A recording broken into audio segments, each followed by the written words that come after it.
Arabi and his household ****** Arabi and his household by Lady Gregory, London, Kegan Paul, Trench, and Co. 1 Paternoster Square 1882 Price 2d Arabi and his household. Report me and my cause aright to the unsatisfied.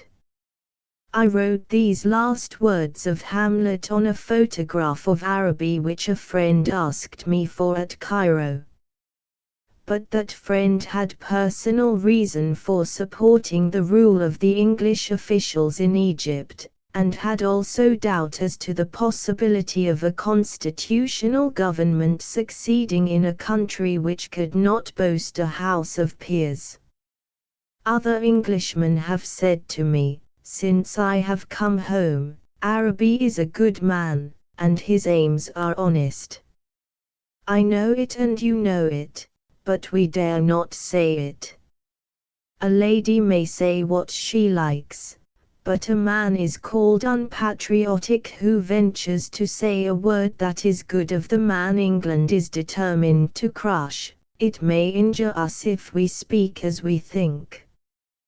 But I, like Master Shadow, present no mark to the enemy. I have spoken what I knew to be the truth all through the war, and I wrote down these recollections of Arabi and his family, which I knew must make him appear less of an ogre than he was generally supposed to be some time ago, though not intending them for immediate publication.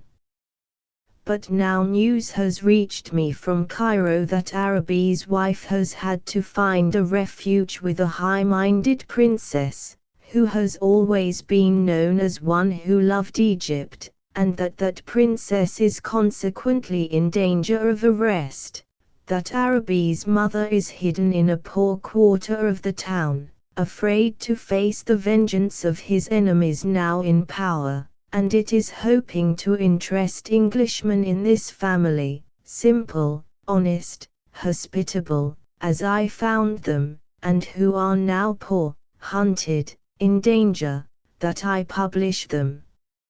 Now, in appearance Arabi is a tall, strongly built man, his face is grave, almost stern, but his smile is very pleasant. His photographs reproduce the sternness, but not the smile, and are, I believe, partly responsible for the ready belief which the absurd tales of his ferocity and bloodthirstiness have gained. He always wears the blue Egyptian uniform, the red tarbouch pushed back on his head, and the sword, whose imaginary feats rival those of Excalibur, by his side.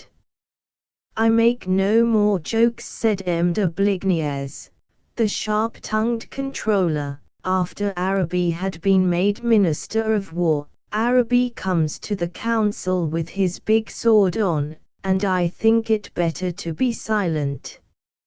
Arabi drew his sword, threatened the notables, and told Sultan Pasha he would make his children fatherless and his wife a widow, was the story sent to England when the Chamber demanded the right of voting the budget.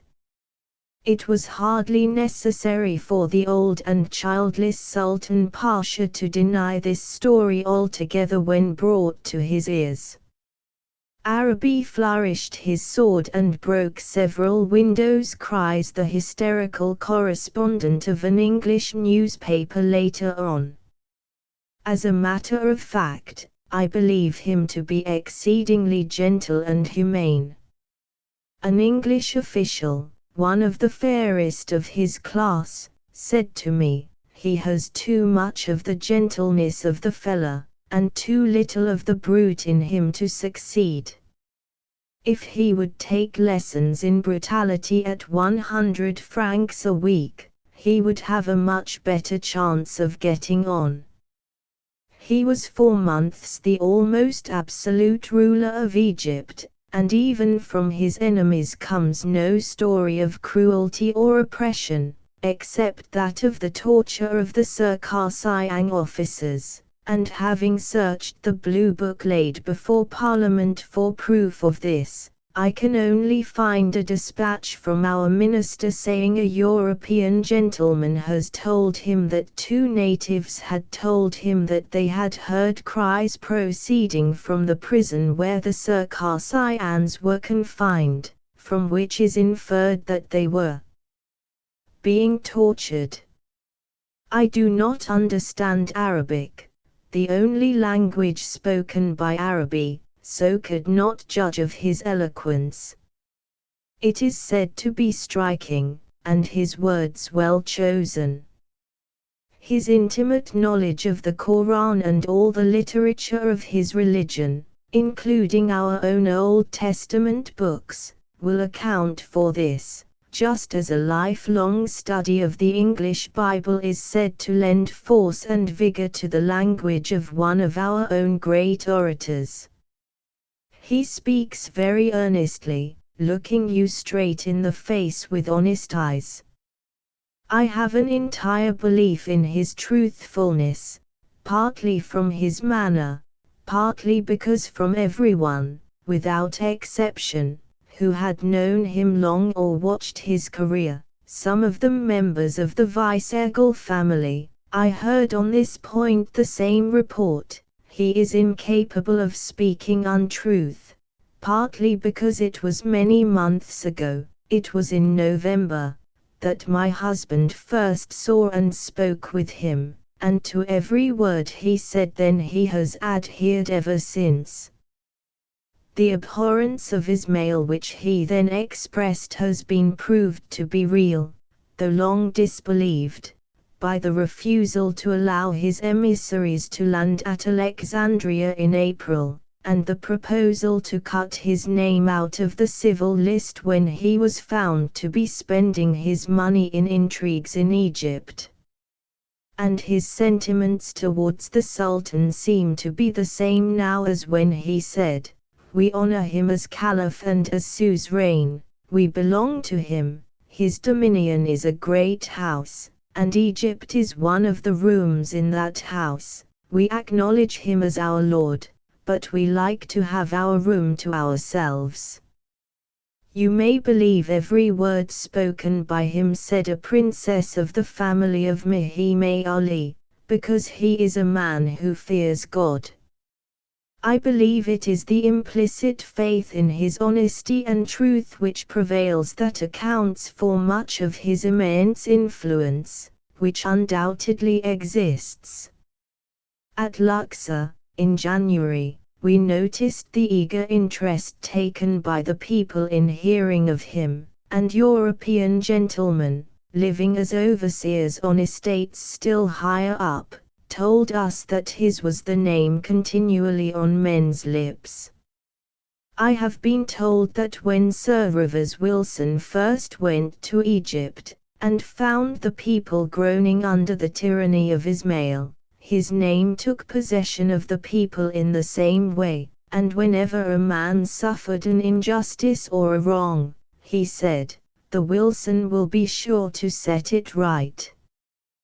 But later on the control did not inspire enthusiasm, and Arabi became the center of the people's desire. Of his childhood I know nothing, except that his old mother told me he was always a good son.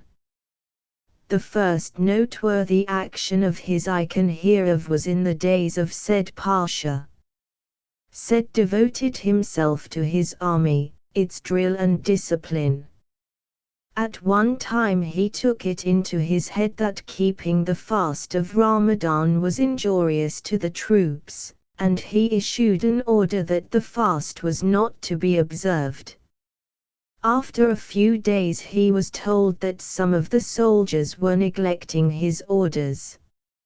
Indignant at their disobedience, he himself went out, and, walking along the ranks, asked each man, "Do you fast? Do you?" A few confessed with fear and trembling, many denied. At last a young soldier stepped forward and said very respectfully, "O Effendina, I have read in the commandment of God, given in the Koran, that we must fast. If I neglect the commands of my God, how shall I be faithful to those of an earthly ruler? What is your name? Ahmed Arabi. Take him from my sight. No one expected ever to see him again, but next day he was not only sent back to his regiment, but with the increased rank of corporal. This is the man of whom we read in the dispatches of last winter that the motive power of all his actions is cowardice. I next hear of him in the disastrous Abyssinian War. His duty was to arrange for the transport of provisions and baggage, not much glory or fame to be gathered there, though no fault was found with his efficiency or discipline. But even then, I have been told by a European officer who went through the campaign, his influence was growing. Each night, when the day's work was done, it was round him that the soldiers gathered, and he preached, or spoke, or recited the Koran to them. It was in February, last year, that the Egyptian authorities, having no ground of accusation against Arabi, but distrusting him as a man with ideas, tried to put him out of the way quietly, but failed. He had a short time before, in conjunction with two other colonels, Abdullah, of the Black Regiment, and Ali Femi, presented a petition asking for an inquiry into the grievances of the army, which was accepted. In February, these three colonels received a summons from the Khedive to come to the Abdin Palace to receive orders for the arrangement of a procession which was to be formed next day on the occasion of the marriage of one of the princesses. Their suspicions were aroused, and before going to the palace they left a message with their regiments: "If we are not back at sunset, come for us." As soon as they arrived at the palace they were seized, thrown into a room, their swords taken from them, and the doors locked. Whether their friends would ever have seen them again is a matter for speculation. All Cairo to this day says no, but at sunset the soldiers arrived, demanding their officers, and then it was too late to do anything but throw the doors open as quickly as might be and let the prisoners out. Those who saw the release say that the two other colonels seemed in a great hurry to be safe in their barracks again, but Arabi walked slowly out, calm and unmoved as usual. Those who take the trouble may read this story, plainly told in the blue books published in June. Why is it that one hears so often of Arabi's mutiny, but never of the first act in the piece which led to it? I am not writing a history of Arabi, and need not go into the details of the September demonstration, when the soldiers who had learned their way to the palace to release the colonels appeared there again with a demand for a constitution, which was promised them. In December the Khedive made him Under-Secretary of War, whether with the idea of strengthening the government, or that Arabi's popularity would be lessened by his acceptance of office, I cannot tell. In the government of Mahmud Sami, which came into office on the 3rd of February, he became Minister of War. His popularity was then at its height in Cairo. Many European officials paying the necessary formal visits to the new ministers met him for the first time, and one and all came away with a more favorable impression of him than they had before. Men who a month earlier had spoken of him as beneath contempt now boasted of a few civil words from him. At the American public dinner, at which he was a guest and made a short speech in Arabic. Those who were present, unable to judge of his eloquence, could talk of nothing but the charm of his smile. It was just at this time that the sacred carpet was brought back from Mecca. It is a time of great rejoicing among the people, and all Cairo went out to meet it. When Arabi appeared in the procession, the enthusiasm of the people knew no bounds. They threw themselves upon him, kissed his hands, his knees, his feet, tore his gloves into fragments to keep in memory of him. The soldiers tried in vain to beat them back, but he stopped them, and, lifting his hand, said quietly, "Go back, my children," and in an instant was obeyed. The Khedive's wife was looking on from a window ill-pleased. "See," she said, "how this man is stealing the hearts of the people."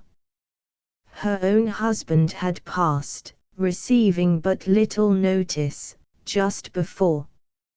I had already seen and spoken with Arabi, but it was not until the end of February that I went, with Lady Anne Blunt, to see his wife. They had moved some little time before to a new house, large and dilapidated looking, and which Arabi was represented as having fitted up in a luxurious style. In fact, at that time the crime most frequently alleged against him was that he had bought carpets to the amount of £120. I must confess that there were some pieces of new and not beautiful European carpets in the chief rooms, but I must add that if Arabi paid £120 for them, he made a very bad bargain. I do not know how he has spent his official salary, but I have heard very lately, from one who has taken the trouble to investigate the truth of the stories of his avarice, that he has the same small amount of money to his credit now that he had before he was either pasha or minister, and that the foundation of the story of his having become a large landed proprietor is his having become trustee for the orphan child of an old friend of his who had been kind to him. The sole furniture of the reception room of Arabi's wife consisted of small hard divans covered with brown linen and a tiny table with a crochet antimacassar thrown over it. On the whitewashed walls the only ornaments were photographs of him in black wooden frames, and one larger photograph of the sacred stone at Mecca. In the room where Arabi himself sat and received were a similar hard divan, 2 or 3 chairs, a table, and an inkstand covered with stains. His wife was ready to receive us, having heard an hour or 2 earlier of our intended visit. She greeted us warmly, speaking in Arabic, which Lady Anne interpreted to me. She has a pleasant, intelligent expression, but, having 5 children living out of 14 that have been born to her, looked rather overcome with the cares of maternity, her beauty dimmed since the time when the tall, grave soldier she had seen passing under her window every day looked up at last, and saw and loved her. She wore a long dress of green silk. "My husband hates this long train," she told us afterwards. "He would like to take a knife and cut it off, but I say I must have a fashionable dress to wear when I visit the Khedive's wife and other ladies." I think there are English husbands who, in this grievance at least, will sympathize with Arabi.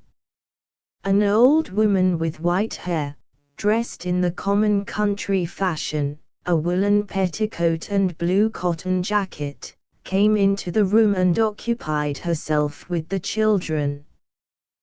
Presently we found that she was Arabi's mother. She spoke with great energy and vivacity, welcoming us and talking of her son with much affection and pride. "I am only a fellow woman," she said, "but I am the mother of Ahmed Arabi." She took me twice into another room to see an oleograph, of which she was very proud, representing him in staring colors. After a short time, a Negro boy, the only visible attendant, brought in a tray, and we were invited to sit down and eat.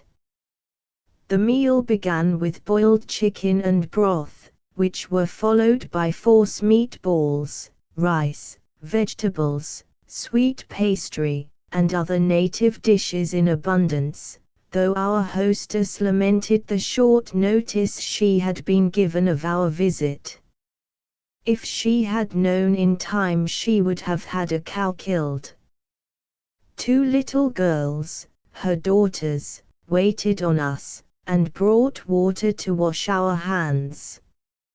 She, herself, kept up an animated conversation, and gave us a vivid account of the imprisonment of the 3 colonels and their rescue. When they were in prison the others were frightened, but Arabi was not. He said, "It is not the will of God that we should perish." When I heard what had happened, though I was almost too ill to leave the house, I hired a carriage and drove up towards the palace to ask for news of them, but could hear nothing, and soon I had to come back, and that evening my baby was born. At the moment of her birth came the news that my husband had been released by the soldiers, so I called her Bushra, good tidings. She was brought in for us to see, a tiny, thin, black-eyed creature, clinging to her grandmother. "She is her father's favorite," they said. She and Seda, the eldest girl, who was with him when he was quartered at Alexandria, and Hassan, a bright-eyed little imp of 4 years.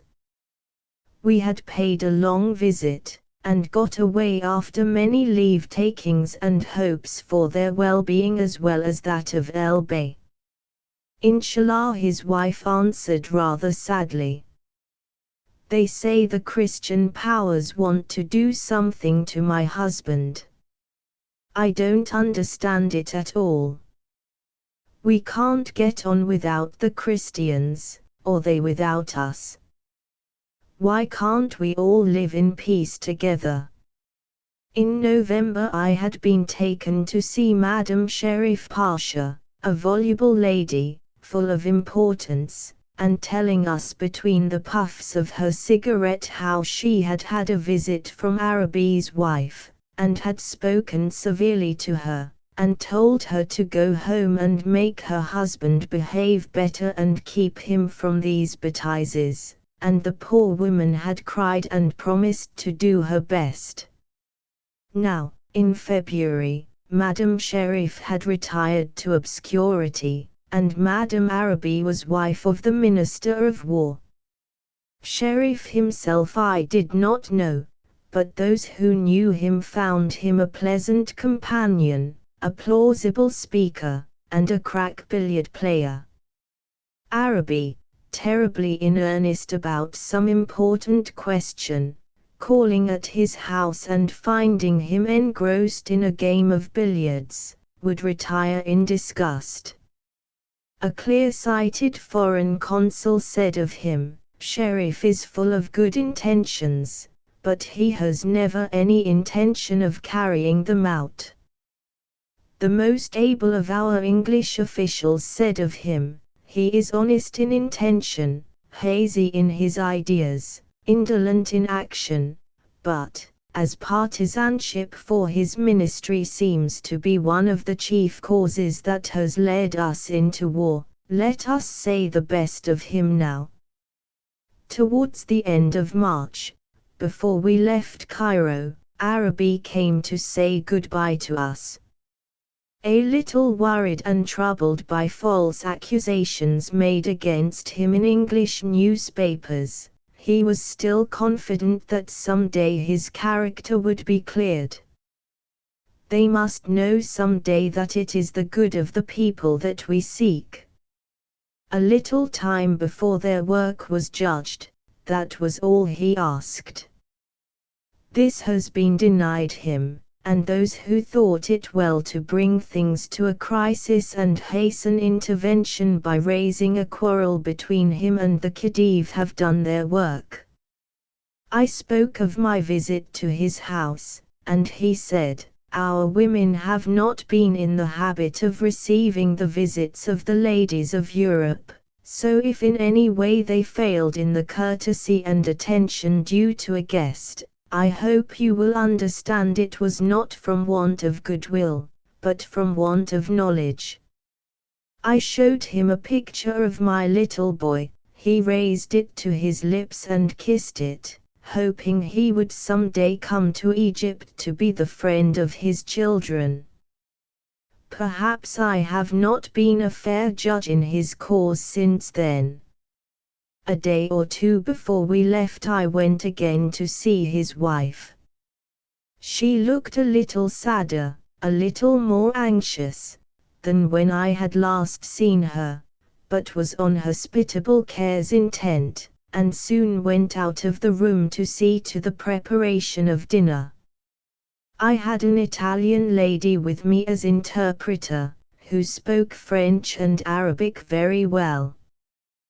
They had expected me this time, and made more preparations, and when the meal was ready and I saw dish after dish coming in, I was in despair until I found that one of the children, my little bright-eyed friend Hassan, was quite ready to sit by me, and be fed from my plate, and so I disposed of my share to his great satisfaction.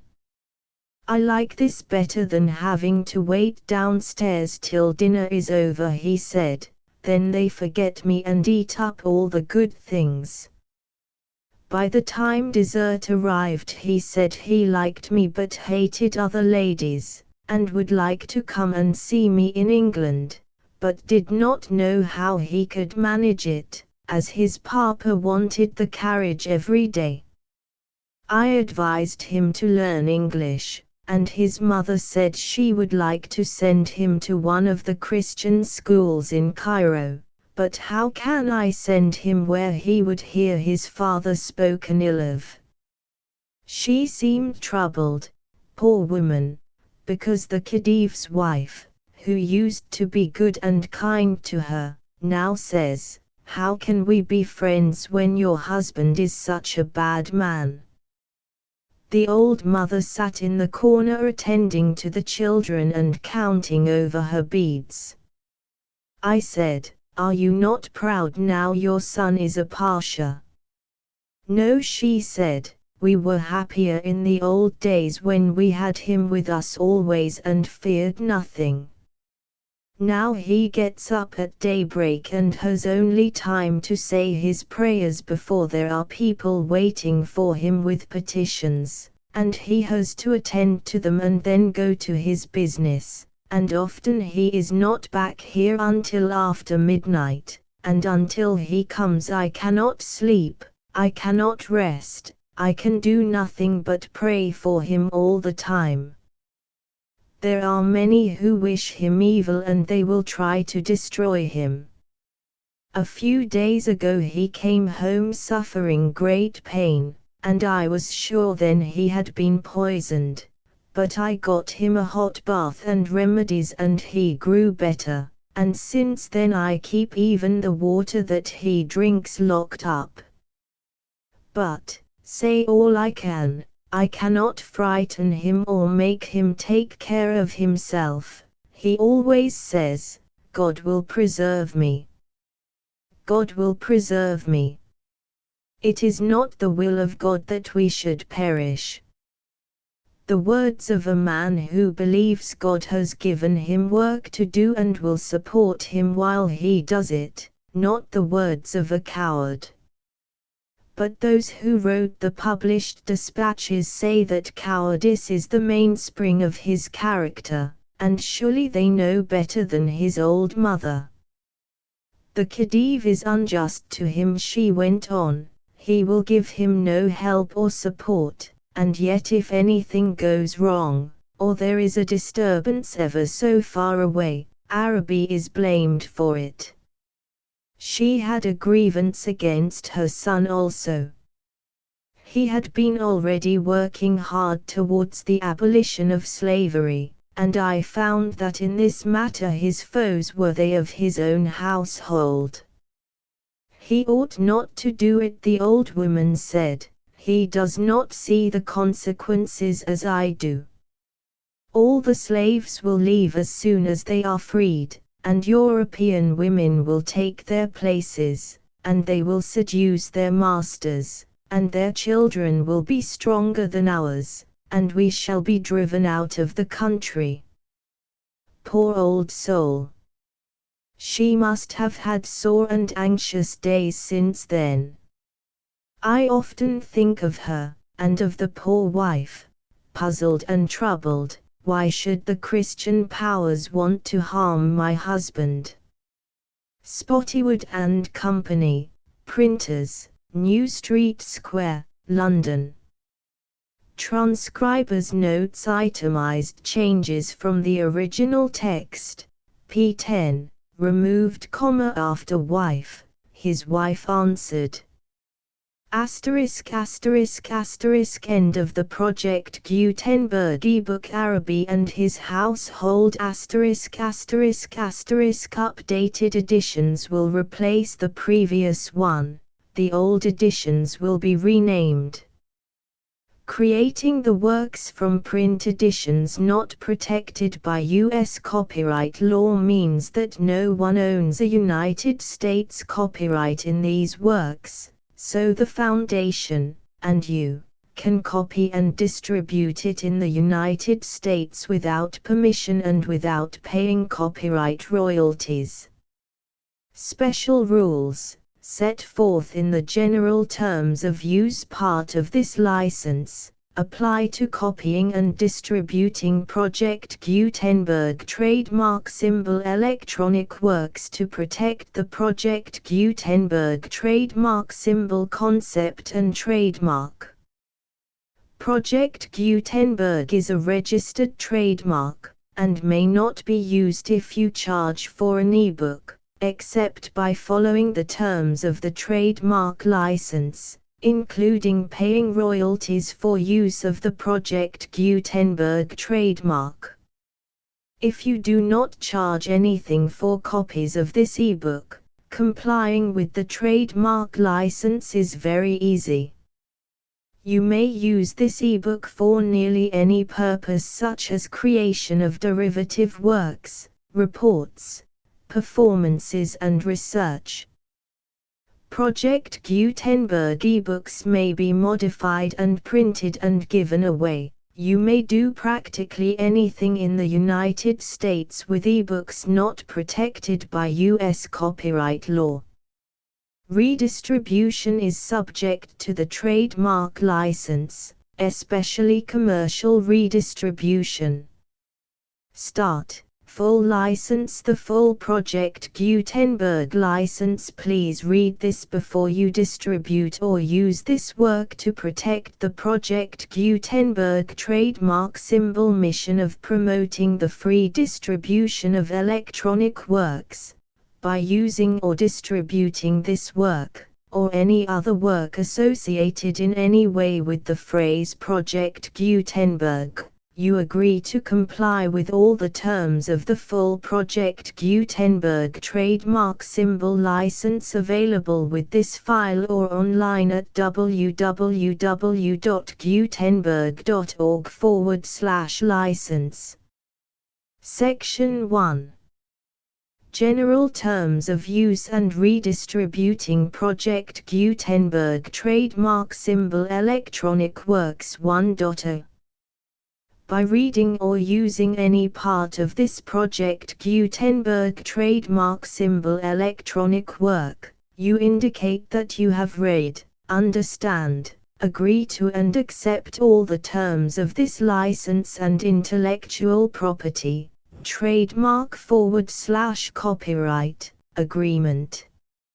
If you do not agree to abide by all the terms of this agreement, you must cease using and return or destroy all copies of Project Gutenberg trademark symbol electronic works in your possession. If you paid a fee for obtaining a copy of or access to a Project Gutenberg trademark symbol electronic work and you do not agree to be bound by the terms of this agreement, you may obtain a refund from the person or entity to whom you paid the fee as set forth in paragraph 1.e.8. 1.b Project Gutenberg is a registered trademark. It may only be used on or associated in any way with an electronic work by people who agree to be bound by the terms of this agreement. There are a few things that you can do with most Project Gutenberg trademark symbol electronic works even without complying with the full terms of this agreement. See paragraph 1.c below.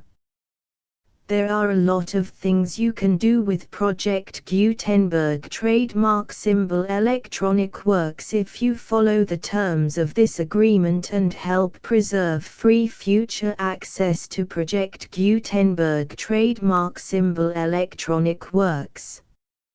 See paragraph 1.e below. 1.c The Project Gutenberg Literary Archive Foundation, the Foundation or PGLAF, owns a compilation copyright in the collection of Project Gutenberg trademark symbol electronic works. Nearly all the individual works in the collection are in the public domain in the United States. If an individual work is unprotected by copyright law in the United States and you are located in the United States, we do not claim a right to prevent you from copying, distributing, performing, displaying or creating derivative works based on the work as long as all references to Project Gutenberg are removed. Of course, we hope that you will support the Project Gutenberg trademark symbol mission of promoting free access to electronic works by freely sharing Project Gutenberg trademark symbol works in compliance with the terms of this agreement for keeping the Project Gutenberg trademark symbol name associated with the work.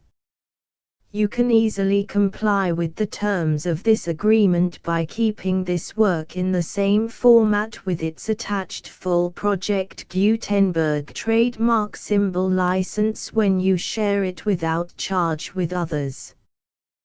1.d The copyright laws of the place where you are located also govern what you can do with this work. Copyright laws in most countries are in a constant state of change. If you are outside the United States, check the laws of your country in addition to the terms of this agreement before downloading, copying, displaying, performing, distributing or creating derivative works based on this work or any other Project Gutenberg trademark symbol work. The Foundation makes no representations concerning the copyright status of any work in any country other than the United States. 1.e Unless you have removed all references to Project Gutenberg, 1.e.1. The following sentence, with active links to, or other immediate access to, the full Project Gutenberg trademark symbol license must appear prominently whenever any copy of a Project Gutenberg trademark symbol work, any work on which the phrase Project Gutenberg appears, or with which the phrase Project Gutenberg is associated, is accessed, displayed, performed, viewed, copied or distributed. This ebook is for the use of anyone anywhere in the United States and most other parts of the world at no cost and with almost no restrictions whatsoever. You may copy it, give it away or reuse it under the terms of the Project Gutenberg license included with this ebook or online at www.gutenberg.org. If you are not located in the United States, you will have to check the laws of the country where you are located before using this ebook. 1.e.2 If an individual Project Gutenberg trademark symbol electronic work is derived from texts not protected by U.S. copyright law, does not contain a notice indicating that it is posted with permission of the copyright holder, the work can be copied and distributed to anyone in the United States without paying any fees or charges. If you are redistributing or providing access to a work with the phrase Project Gutenberg associated with or appearing on the work, you must comply either with the requirements of paragraphs 1.e.1 through 1.e.7 or obtain permission for the use of the work and the Project Gutenberg trademark symbol trademark as set forth in paragraphs 1.e.8 or 1.e.9. 1.e.3 If an individual Project Gutenberg trademark symbol electronic work is posted with the permission of the copyright holder, your use and distribution must comply with both paragraphs 1.e.1 through 1.e.7 and any additional terms imposed by the copyright holder. Additional terms will be linked to the Project Gutenberg trademark symbol license for all works posted with the permission of the copyright holder found at the beginning of this work. 1.e.4 Do not unlink or detach or remove the full Project Gutenberg trademark symbol license terms from this work, or any files containing a part of this work or any other work associated with Project Gutenberg trademark symbol. 1.e.5 Do not copy, display, perform, distribute or redistribute this electronic work, or any part of this electronic work, without prominently displaying the sentence set forth in paragraph 1.e.1 with active links or immediate access to the full terms of the Project Gutenberg trademark symbol license. 1.e.6 You may convert to and distribute this work in any binary, compressed, marked up, non-proprietary or proprietary form, including any word processing or hypertext form. However, if you provide access to or distribute copies of a Project Gutenberg trademark symbol work in a format other than plain vanilla ASCII or other format used in the official version posted on the official Project Gutenberg trademark symbol website, www.gutenberg.org, you must, at no additional cost, fee or expense to the user, provide a copy, a means of exporting a copy, or a means of obtaining a copy upon request, of the work in its original plain vanilla ASCII or other form. Any alternate format must include the full Project Gutenberg trademark symbol license as specified in paragraph 1.e.1. 1.e.7 Do not charge a fee for access to, viewing, displaying, performing, copying or distributing any Project Gutenberg trademark symbol works unless you comply with paragraph 1.e.8 or 1.e.9. 1.e.8. You may charge a reasonable fee for copies of or providing access to or distributing Project Gutenberg trademark symbol electronic works provided that you pay a royalty fee of 20% of the gross profits you derive from the use of Project Gutenberg trademark symbol works calculated using the method you already use to calculate your applicable taxes. The fee is owed to the owner of the Project Gutenberg trademark symbol trademark, but he has agreed to donate royalties under this paragraph to the Project Gutenberg Literary Archive Foundation. Royalty payments must be paid within 60 days following each date on which you prepare, or are legally required to prepare, your periodic tax returns. Royalty payments should be clearly marked as such and sent to the Project Gutenberg Literary Archive Foundation at the address specified in Section 4, Information about donations to the Project Gutenberg Literary Archive Foundation. You provide a full refund of any money paid by a user who notifies you in writing, or by email, within 30 days of receipt that he does not agree to the terms of the full Project Gutenberg trademark symbol license. You must require such a user to return or destroy all copies of the works possessed in a physical medium and discontinue all use of and all access to other copies of Project Gutenberg trademark symbol works. You provide, in accordance with paragraph 1.f.3, a full refund of any money paid for a work or a replacement copy, if a defect in the electronic work is discovered and reported to you within 90 days of receipt of the work. You comply with all other terms of this agreement for free distribution of Project Gutenberg trademark symbol works. 1.e.9.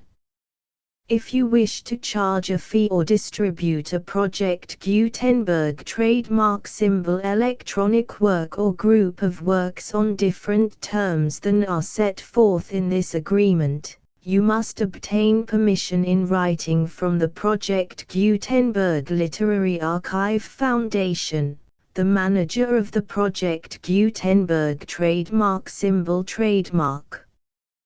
Contact the Foundation as set forth in Section 3 below. 1.f1.f.1. Project Gutenberg volunteers and employees expend considerable effort to identify, do copyright research on, transcribe and proofread works not protected by U.S. copyright law in creating the Project Gutenberg trademark symbol collection. Despite these efforts, Project Gutenberg trademark symbol electronic works, and the medium on which they may be stored, may contain defects such as, but not limited to, incomplete, inaccurate or corrupt data, transcription errors, a copyright or other intellectual property infringement, a defective or damaged disk or other medium, a computer virus, or computer codes that damage or cannot be read by your equipment. 1.f.2. Limited warranty, disclaimer of damages, except for the right of replacement or refund described in paragraph 1.f.3, the Project Gutenberg Literary Archive Foundation, the owner of the Project Gutenberg trademark symbol trademark, and any other party distributing a Project Gutenberg trademark symbol electronic work under this agreement, disclaim all liability to you for damages, costs and expenses, including legal fees. You agree that you have no remedies for negligence, strict liability, breach of warranty or breach of contract except those provided in paragraph 1.f.3.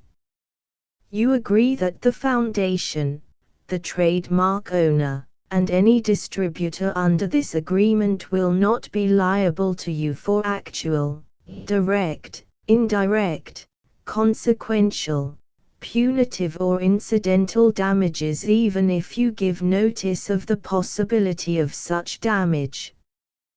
1.f.3.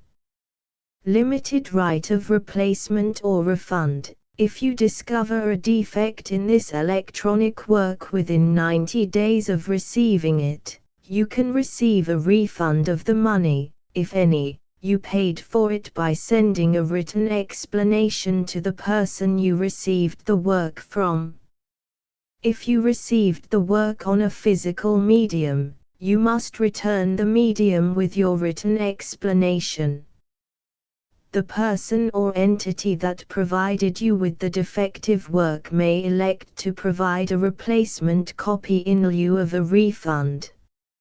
If you received the work electronically, the person or entity providing it to you may choose to give you a second opportunity to receive the work electronically in lieu of a refund. If the second copy is also defective, you may demand a refund in writing without further opportunities to fix the problem. 1.f.4. Except for the limited right of replacement or refund set forth in paragraph 1.f.3, this work is provided to you as is, with no other warranties of any kind, express or implied, including but not limited to warranties of merchantability or fitness for any purpose. 1.f.5. Some states do not allow disclaimers of certain implied warranties or the exclusion or limitation of certain types of damages. If any disclaimer or limitation set forth in this agreement violates the law of the state applicable to this agreement, the agreement shall be interpreted to make the maximum disclaimer or limitation permitted by the applicable state law. The invalidity or unenforceability of any provision of this agreement shall not void the remaining provisions. 1.f.6. Indemnity. You agree to indemnify and hold the foundation, the trademark owner, any agent or employee of the foundation, anyone providing copies of Project Gutenberg trademark symbol electronic works in accordance with this agreement, and any volunteers associated with the production, promotion and distribution of Project Gutenberg trademark symbol electronic works, harmless from all liability, costs and expenses, including legal fees, that arise directly or indirectly from any of the following which you do or cause to occur. A. Distribution of this or any Project Gutenberg trademark symbol work. B. Alteration, modification, or additions or deletions to any Project Gutenberg trademark symbol work, and C. Any defect you cause. Section 2. Information about the mission of Project Gutenberg trademark symbol. Project Gutenberg trademark symbol is synonymous with the free distribution of electronic works in formats readable by the widest variety of computers, including obsolete, old, middle-aged and new computers. It exists because of the efforts of hundreds of volunteers and donations from people in all walks of life. Volunteers and financial support to provide volunteers with the assistance they need are critical to reaching Project Gutenberg trademark symbol's goals and ensuring that the Project Gutenberg trademark symbol collection will remain freely available for generations to come. In 2001, the Project Gutenberg Literary Archive Foundation was created to provide a secure and permanent future for Project Gutenberg trademark symbol and future generations.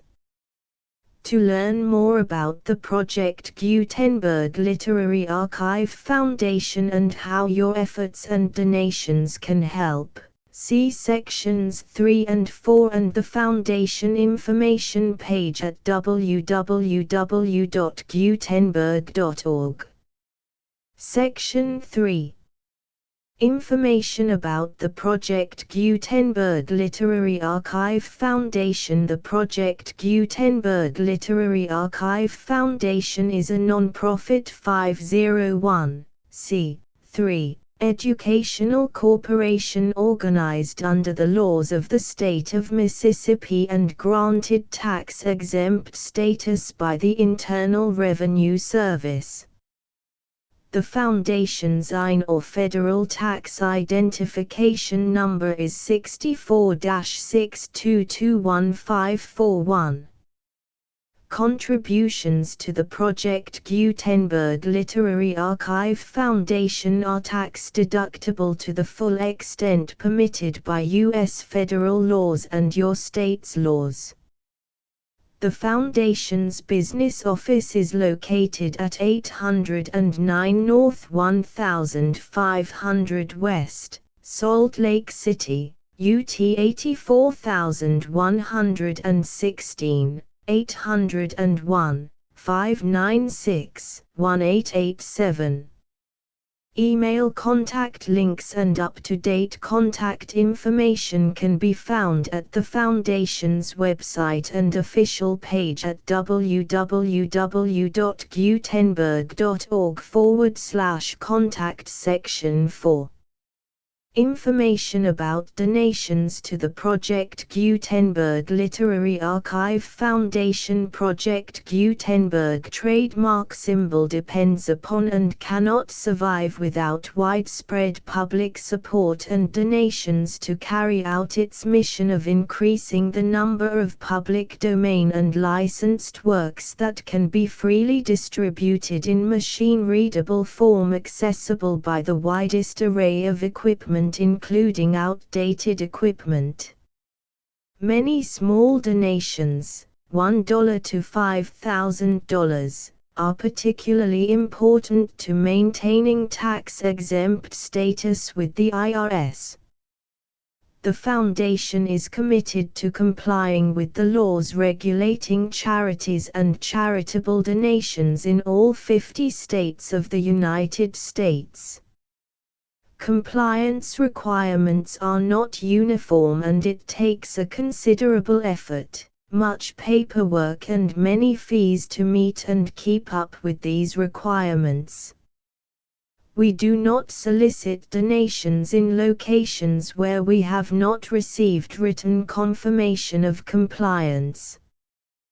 To send donations or determine the status of compliance for any particular state, visit www.gutenberg.org/donate. While we cannot and do not solicit contributions from states where we have not met the solicitation requirements, we know of no prohibition against accepting unsolicited donations from donors in such states who approach us with offers to donate.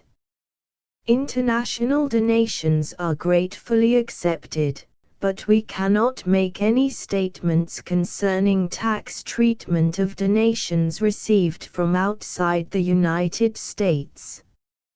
U.S. laws alone swamp our small staff. Please check the Project Gutenberg web pages for current donation methods and addresses. Donations are accepted in a number of other ways, including checks, online payments and credit card donations. To donate, please visit www.gutenberg.org/donate. Section 5. General information about Project Gutenberg Trademark Symbol Electronic Works. Professor Michael S. Hart was the originator of the Project Gutenberg trademark symbol concept of a library of electronic works that could be freely shared with anyone. For 40 years, he produced and distributed Project Gutenberg trademark symbol ebooks with only a loose network of volunteer support. Project Gutenberg trademark symbol ebooks are often created from several printed editions, all of which are confirmed as not protected by copyright in the US unless a copyright notice is included. Thus, we do not necessarily keep ebooks in compliance with any particular paper edition. Most people start at our website, which has the main PG search facility, www.gutenberg.org.